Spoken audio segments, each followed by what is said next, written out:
बिस्मिल्लाहिर्रहमानिर्रहीम। अस्सलाम वालेकुम।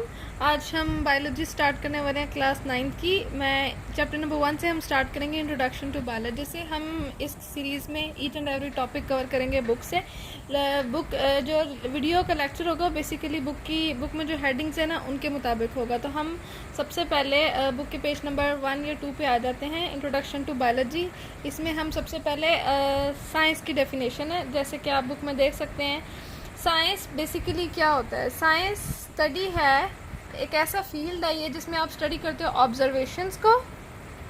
ऑब्जर्वेशंस के साथ हम स्टडी करते हैं एक्सपेरिमेंट्स को,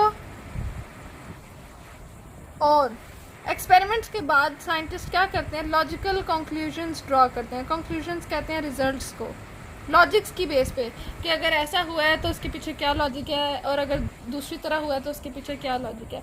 ये हम सारी चीज़ें क्यों करते हैं? ये हम इसलिए करते हैं ताकि हम प्रिंसिपल्स ऑफ नेचर को अंडरस्टैंड कर सकें। किसको? प्रिंसिपल्स ऑफ नेचर को अंडरस्टैंड कर सकें, राइट। पहले दौर में भी साइंस होती थी, और आज जो है ना साइंस की ब्रांचेस ज़्यादा जो है ना वो फैल चुकी हैं ड्यू टू डाइवर्सिटी। तो सबसे पहले हमारे पास इंट्रोडक्शन टू बायोलॉजी है, हेडिंग आपकी बुक में टॉपिक 1.1 है। इंट्रोडक्शन टू बायोलॉजी में जो मेन वर्ड है, कॉम्प्लेक्स वर्ड जिसे आप बोलते हैं, वो है बायोलॉजी, ठीक है। अगर आप बायो को डिवाइड करो तो ये दो वर्ड्स में डिवाइड होता है, बायो और लॉजी।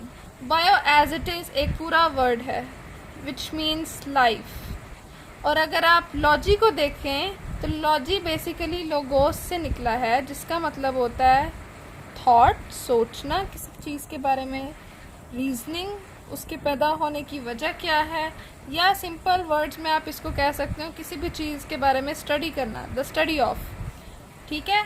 ये दोनों ही ग्रीक वर्ड हैं हमारे पास, ये भी ग्रीक वर्ड है और ये भी ग्रीक वर्ड है। अगर आप इन दोनों को कंबाइन करें तो डेफिनेशन बायोलॉजी की क्या बनेगी? डेफिनेशन बनेगी द स्टडी ऑफ लाइफ। अब लाइफ क्या है? लाइफ में लिविंग ऑर्गेनिजम्स आ जाते हैं। अब लिविंग ऑर्गेनिजम्स में सवाल पैदा होता है, सिर्फ ह्यूमंस नहीं है, ह्यूमंस भी हैं, बल्कि एनिमल्स भी हैं, इंसेक्ट्स भी हैं, और इस बायो की बुक में हम जितने भी क्रिएचर्स पढ़ेंगे वो सब के सब लिविंग ऑर्गेनिजम्स में आते हैं। प्लांट्स भी हैं, जैसे कि आप ये नहीं कह सकते कि सिर्फ humans and animals living organism है, प्लांट्स भी हैं, क्रिएचर्स भी हैं, डिफरेंट इंसेक्ट्स भी हैं, ठीक है। आई होप कि आप लोगों को बायोलॉजी की डेफिनेशन समझ आ गई होगी। उसके बाद हम बताते हैं कि ये हम क्यों स्टडी करते हैं। बायोलॉजी बेसिकली स्टडी की जाती है कि लिविंग बीइंग्स क्यों क्रिएट किए गए हैं, इनका पर्पस क्या है, और ये कैसे क्रिएट किए गए हैं, ठीक है। बायो की 3 मेन ब्रांचेज हैं। सबसे पहले मैं आपको इसके डिविजन्स के बारे में बताऊँगी। 3 मेन ब्रांचेज हैं, राइट।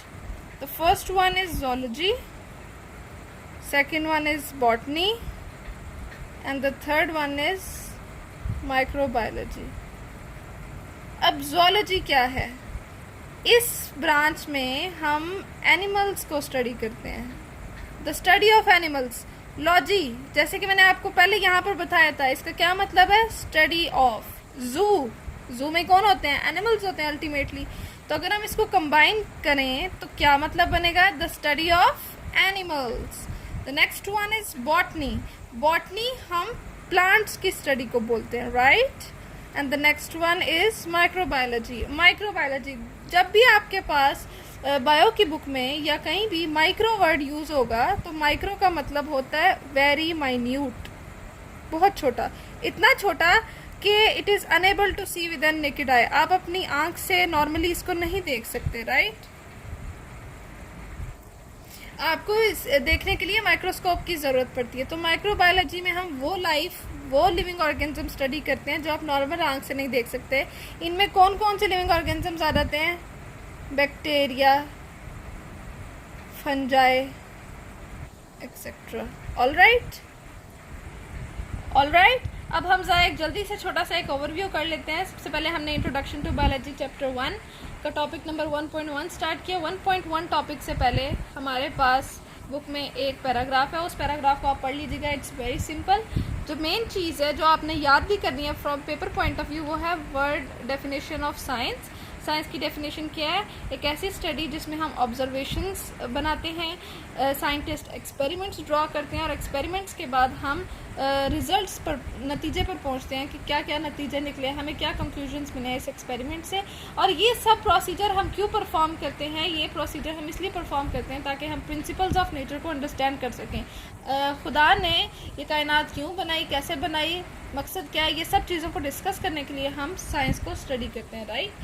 अब आपने हरगिज़ साइंस को ये नहीं समझना कि इसमें सिर्फ बायोलॉजी है। नो, आप पढ़ते हैं, अगर आप मैट्रिक के स्टूडेंट हैं तो ऑब्वियसली आप बायो भी पढ़ेंगे, फिजिक्स भी पढ़ेंगे, केमिस्ट्री भी पढ़ेंगे, आप कंप्यूटर भी पढ़ेंगे, मैथ्स भी पढ़ेंगे। ये सारे साइंस सब्जेक्ट्स हैं। समझ आइए, ये नेचर को अंडरस्टैंड करने में हमें हेल्प देते हैं। बुक का जो मेन टॉपिक है that is introduction to biology.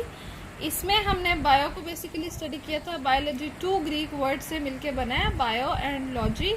Bio Greek word है, लॉजी निकला है लोगोस से, जिसका मतलब होता है थॉट या रीजनिंग। इसको सिंपल वर्ड्स में आप कह सकते हैं study of bio. I hope so कि आप लोगों को पता होगा बायो का मतलब होता है लाइफ। अगर हम इन दोनों वर्ड्स को कंबाइन कर लेते हैं तो हमारे पास डेफिनेशन ऑफ बायोलॉजी आ जाती है, जो कि आपने याद करनी है, and that is the study of life. Living organisms की स्टडी को हम क्या कहते हैं? बायोलॉजी कहते हैं। लिविंग ऑर्गेनिजम्स में अब क्या क्या शामिल हो जाता है?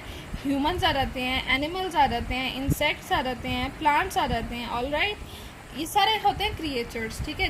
अगर मेरी ज़ुबान से कोई चीज़ नहीं आई तो इसका मतलब अगर वो लिविंग बीइंग है तो वो भी इंक्लूडेड होगी इसी क्लास में, ऑलराइट। बायोलॉजी की जो नेक्स्ट मेन 3 ब्रांचेज हैं जिसमें इसको डिवाइड किया गया है वो है zoology, botany and microbiology. Zoology मैंने आपको बता दिया कि study of animals, botany is the study of plants and microbiology is the study of micro organisms. ऐसे ऑर्गेनिजम्स जिनको आप नॉर्मल आँख, ह्यूमन आँख नहीं देख सकती, ऑलराइट।